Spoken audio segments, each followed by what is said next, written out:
Good morning to all of you. Welcome to GK facts. Current में जानेंगे इस video में। आज की डेट है 26 मई 2022 और जानेंगे आज के इंपॉर्टेंट करंट अफेयर्स को। साथ में हर क्वेश्चन के इंपॉर्टेंट पॉइंट्स को हम इस वीडियो में डिस्कस करेंगे। और इस वीडियो की जो पीडीएफ फाइल का लिंक है वो नीचे डिस्क्रिप्शन बॉक्स में दिया हुआ है, तो वहां से आप पीडीएफ को डाउनलोड कर सकते हैं। हर बार की तरह इस बार भी आपको वीडियो को एंड तक जरूर देखना है, क्योंकि वीडियो के एंड में ही जो है आपसे एक क्वेश्चन पूछता हूं मैं, जिसका आंसर आपको क्या करना होता है, जिसका आंसर आपको कमेंट बॉक्स में कमेंट करके बताना होता है। क्लियर है? अगर किसी क्वेश्चन में कोई डाउट हो तो उसे कमेंट बॉक्स में कमेंट करके जरूर पूछना, वहां आपको आंसर मिल जाएगा। चलिए स्टार्ट करते हैं आज की करंट अफेयर। जानते हैं आज का सबसे पहला क्वेश्चन। फर्स्ट क्वेश्चन है आज की करंट अफेयर का कि न्यू डेवलपमेंट बैंक जो है उसने भारत में अपना पहला क्षेत्रीय कार्यालय किस शहर में खोलने की घोषणा करी है। तो ये किस शहर में खोलने की घोषणा करी है?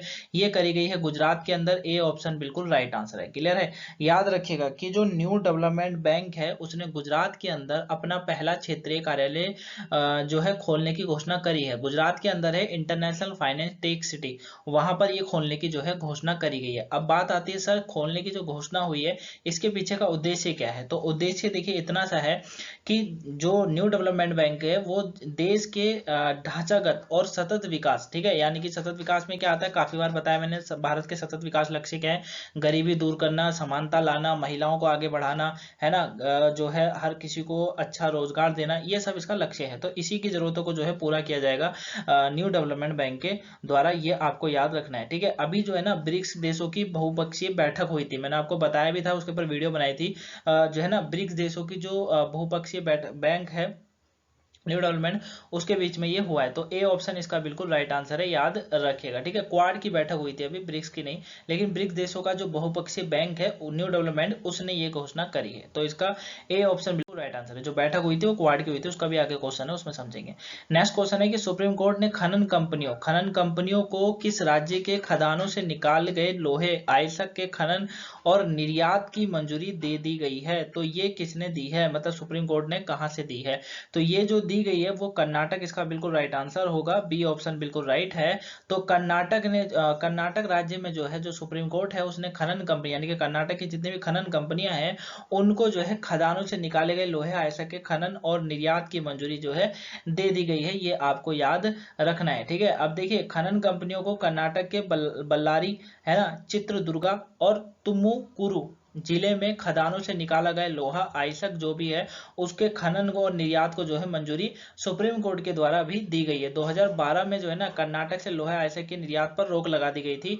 डेट याद रखिएगा, डेट जो मैंने बताई है आपको अभी 2012, ठीक है। 2012 की डेट थी ना, मतलब 2012 जो सन था उसमें कर्नाटक से जो है लोहा आइसक के निर्यात को बंद कर दिया था। लेकिन अभी 2022 में देखा गया है कि सुप्रीम कोर्ट ने फिर से एक बार जो है मंजूरी दे दी है। तो बी ऑप्शन इसका बिल्कुल राइट आंसर है। पूरा तहत में जाएगा सर क्यों करा था, फिर वो एक टॉपिक बन जाता है ना, लेकिन इतना समझिएगा कि 2012 में बंद करा था और 2022 में शुरू कर दिया है। क्लियर हो गया? तो बी ऑप्शन बिल्कुल राइट आंसर है। नेक्स्ट क्वेश्चन है, निम्न में से किस आईएफएस अधिकारी को प्रधानमंत्री नरेंद्र मोदी का नया पर्सनल सेक्रेटरी नियुक्त किया है? और ये जो किया गया है आईएफएस अधिकारी हैं, इनका नाम है विवेक कुमार, ठीक है। क्या है? Vivek Kumar. Question most important है, एग्जाम में सीधे देखने को मिलेगा। विवेक कुमार जो है ये एक आईएफएस ऑफिसर यानी कि इंडियन फॉरेस्ट सर्विस ऑफिसर हैं 2004 बैच के, ठीक है। कब के हैं? 2004 बैच के हैं। अभी मैं आपको इनको इमेज में दिखाऊंगा कि कौन है ये विवेक कुमार, ठीक है। 2004 बैच आपको याद रखना है, 2004 बैच के जो है आईपीएस ऑफिसर हैं, यानी कि इंडियन फॉरेस्ट सर्विस के ऑफिसर हैं, ठीक है ना। और इन्हीं को जो है प्रधानमंत्री नरेंद्र मोदी का नया पर्सनल सेक्रेटरी नियुक्त किया गया है, ये आपको याद रखना है, ठीक है। इससे पहले जो है 2013 और 14 तक वह विदेश मंत्रालय में इन्होंने कार्य किया था, ठीक है। और आईआईटी बॉम्बे जो है ना वहां से इन्होंने अपनी बीटेक की पढ़ाई करी हुई है, ठीक है। और उसके बाद यूपीएससी का एग्जाम और फिर आईएफएस की तैयारी और उसके बाद क्लियर, ठीक है। और आज का समय यह है कि पर्सनल सेक्रेटरी नियुक्त करें। मैं इनको पर्सनली तो नहीं, लेकिन मैं इनकी वीडियो काफी मतलब वॉच करता हूँ। विवेक कुमार जी, आप इनके बारे में पढ़िएगा, आईएफएस डाल दीजिएगा, आईएफएस ऑफिसर विवेक कुमार, इनके बारे में आ जाएगा, ठीक है। बहुत गरीब परिवार से थे ये पहले, लेकिन वही है कि मेहनत करी तो सफल हुए हैं, ठीक है। तो इसका सी ऑप्शन बिल्कुल राइट आंसर है। और आज ये पर्सनल सेक्रेटरी नियुक्त करे गए नरेंद्र मोदी जी के, ठीक है, यानी यानी कि प्रधानमंत्री के। क्लियर हो गया। क्वेश्चन नियुक्ति से है, बात हम लोग नियुक्ति से करेंगे। सबसे पहले आप इमेज में देखिए, ये है विवेक कुमार जी, जो कि अब नरेंद्र मोदी यानी कि प्रधानमंत्री नरेंद्र मोदी जी के पर्सनल सेक्रेटरी बनाए गए हैं। ठीक है, चलिए बात करेंगे नियुक्ति से। तो ये है नियुक्ति से कुछ इंपॉर्टेंट पॉइंट्स है, जिन पॉइंट्स को जानते हैं मेरे साथ रिवीजन करेंगे। न्यू स्टूडेंट हर पॉइंट्स को ध्यान से सुनेंगे ताकि आप भी नेक्स्ट डे रिवीजन कर सके। ठीक है, और अगर अभी तक आपने वो 3 कार्य नहीं करे हैं, सबसे पहले वीडियो को लाइक करना होता है, दूसरा सब्सक्राइब करना होता है, और तीसरा शेयर करना होता है, यानी कि LSS। ये वाला अगर काम अभी तक आपने नहीं करा है तो फटाफट ये वाला कार्य कर लीजिए, ताकि आपको भी संतुष्टि हो और मुझे भी। ठीक है ना, तो ये काम आप फटाफट जो है इसको कर लीजिए। अब हम लोग बात करते हैं नियुक्ति से। तो देखिए नियुक्ति से क्या कहा जा रहा है। नियुक्ति से अभी टीवीएस मोटर कंपनी ने सुदर्शन वेणु को अपना प्रबंधक निदेशक जो है वो बनाया था। ठीक है, किसको बनाया था, किसने बनाया था, मतलब जो टीवीएस मोटर कंपनी है, आप लोग जानते ही होंगे, मोटर बाइक आती है उनकी, काफी चीजें आती हैं, स्कूटी आती है। उन्होंने जो है सुदर्शन वेणु को प्रबंधक निदेशक बनाया था। भारत सरकार द्वारा कल्याण आयोग के पद पर अभी विवेक रूसिया को नियुक्त करा गया था। हेल्थ केयर कंपनी है फार्मेसी, फार्मेसी ने अभी आमिर खान को जो है अपना ब्रांड एम्बेसडर बनाया था। ठीक है, NABH का नया अध्यक्ष किसको बनाया गया था, इंद्रप्रस्थ विश्वविद्यालय के कुलपति हैं महेश वर्मा, इनको जो है बनाया गया था। विनोद जी खंडारे को रक्षा मंत्रालय का सलाहकार नियुक्त करा गया था। फ्लिपकार्ट हेल्थ ने प्रशांत झावेरी को अपना CEO नियुक्त करा था। वहीं संजीव कपूर को जेट एयरवेज का CEO जो है नियुक्त किया गया था। ठीक है, और डिश टीवी इंडिया जो है उसने ऋषभ पंत को अपना ब्रांड एम्बेसडर बनाया था। आर्थिक विकास संस्थान ने नए निदेशक जो है चेतन घाटे जो है उनको नियुक्त करा था। तो करण से जो है नियुक्ति से पॉइंट्स इंपॉर्टेंट है, आपको बस ये रिवीजन करते रहना है। क्लियर है। नेक्स्ट क्वेश्चन है गाइस आज का, हाल ही में किस देश की सरकार ने जो है 15 दिनों के बाद इमरजेंसी हटा दी है अभी। तो ये जो कारनामा करा है, आपको पता ही, अगर इमरजेंसी की कहीं बात चल रही है तो वो श्रीलंका बिल्कुल राइट आंसर होगा। डी ऑप्शन बिल्कुल राइट है। ठीक है ना, श्रीलंका के अंदर जो है आपको पता है वहां आर्थिक इमरजेंसी थी, काफी तरह की इमरजेंसी लगा दी गई थी, क्योंकि सरकार की निकम्मीपना मान लीजिए, या फिर वहां पर जो है टूरिज्म का ठप बैठना मान लीजिए, कोई भी कारण हो सकता है। लेकिन वहां पर जो है आपातकालीन की घोषणा करी गई थी 6 मई को। कब करी गई थी, 6 मई को जो है करी गई थी, ये आपको याद रखना है। ठीक है ना, कब करी गई थी, 6 मई को जो है करी गई थी। क्लियर है, समझ गए, 6 मई को करी गई थी, है ना। और 15 दिन बाद जो है इमरजेंसी हटी है, वहां आपातकाल की घोषणा हुई थी। उसके बाद यहाँ के जो पहले राष्ट्रपति ना गोटाबाया राजपक्षे, उन्होंने 1 अप्रैल को भी इमरजेंसी लगा दी थी, जबकि देश में 6 मई को आपातकाल की घोषणा करी गई थी। ठीक है, और अभी आपके नए प्रधानमंत्री भी जो है बनाए गए हैं। ठीक है, तो डी ऑप्शन इसका बिल्कुल राइट आंसर है, श्रीलंका इसका जो है बिल्कुल राइट आंसर है। नेक्स्ट क्वेश्चन है, केंद्र सरकार के मुताबिक वित्त वर्ष में भारत को 83.57 अरब डॉलर का FDI प्राप्त हुआ है।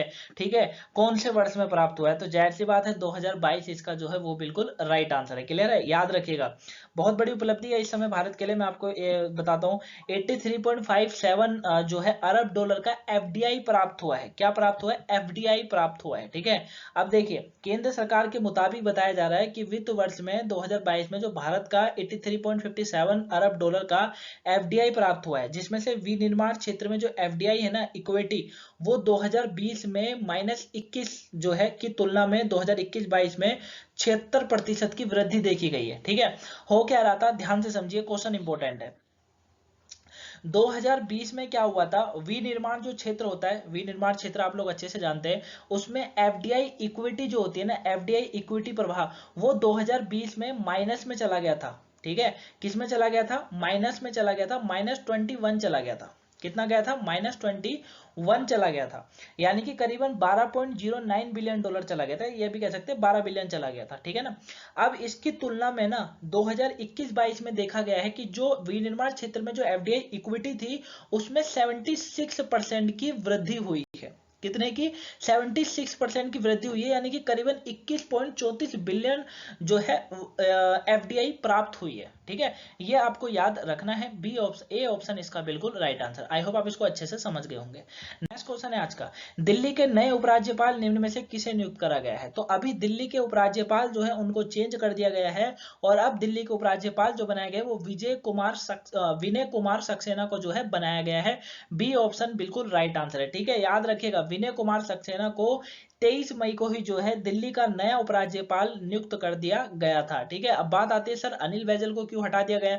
देखिए आपको पता ही है, केजरीवाल और अनिल बैजल की बात करें तो दोनों के बीच में बनती बिल्कुल नहीं थी। ठीक है, देखिए केंद्र शासित प्रदेश में क्या होता है, उपराज्यपाल जो होते हैं ना, जो लेफ्टिनेंट गवर्नर होते हैं, उनकी ज्यादा चलती है। ठीक है, CM के मुताबिक अगर मैं बात करूं तो बनती नहीं थी। उपराज्यपाल कुछ और कह रहा है, सीएम कुछ और कहते थे। तो इसके कारण जो कारण भी दिया है ना, जो अनिल बैजल ने जो अपना पद छोड़ दिया उपराज्यपाल का, उन्होंने कारण भी यही दिया है कि निजी कारणों के हवाला देते हुए उन्होंने अपना पद ये छोड़ा है। ठीक है, और अब जो है विनय कुमार सक्सेना दिल्ली के नए उपराज्यपाल के रूप में नियुक्त करे गए हैं, ये आपको याद रखना है। विनय कुमार शर्मा जो है ये 22वें नंबर के उपराज्यपाल बनाए गए हैं दिल्ली के। इंपॉर्टेंट पॉइंट्स है, एग्जाम में पूछा जाएगा, कहीं पर भी पूछा जा सकता है, यहां तक कि यूपीएससी के एग्जाम में भी। ठीक है, तो 22वें जो है 22वें उपराज्यपाल जो है अभी बने हैं, कौन? विनय कुमार सक्सेना। और दिल्ली के इनको बनाया गया। अच्छा, दिल्ली का बनाया गया तो बात भी दिल्ली से होगी। ये दिल्ली इमेज में देख ली, ये है विनय कुमार सक्सेना जी। बात दिल्ली से करते हैं, दिल्ली के इंपॉर्टेंट पॉइंट्स है ये, जिन पॉइंट्सों को आप जानते हैं मेरे साथ रिवीजन करिएगा। न्यू स्टूडेंट हर पॉइंट्स को ध्यान से सुनेगा ताकि नेक्स्ट डे रिवीजन कर सकें। अगर अभी तक भी आपने वीडियो को लाइक नहीं करा है, लाइक करिए, चैनल को सब्सक्राइब करिए, शेयर करिए ताकि और भी लोग और पहुंच सके। देखिए, अतिक्रमण विरोधी अभियान अभी दिल्ली में शुरू हुआ था। इंपॉर्टेंट पॉइंट्स है, दिल्ली में सूचना और प्रसारण मंत्रालय प्रसारण सेवा पोर्टल का जो है शुभारंभ किया गया था। सरकार के द्वारा यहाँ पर 75,800 करोड़ रुपए का बजट पेश करा गया था, जो कि अपने में बहुत बड़ा बजट था। राज्य सरकार द्वारा एक ऑनलाइन पोर्टल शुरू करा गया था जिसका नाम था माई ईवी। माई ईवी लॉन्च किया गया था, यानी कि माई इलेक्ट्रिक व्हीकल जिसको कहा जाता है। प्लास्टिक रिसाइकलिंग अपशिष्ट प्रबंधन पर शिखर सम्मेलन 2022 का उद्घाटन हुआ था।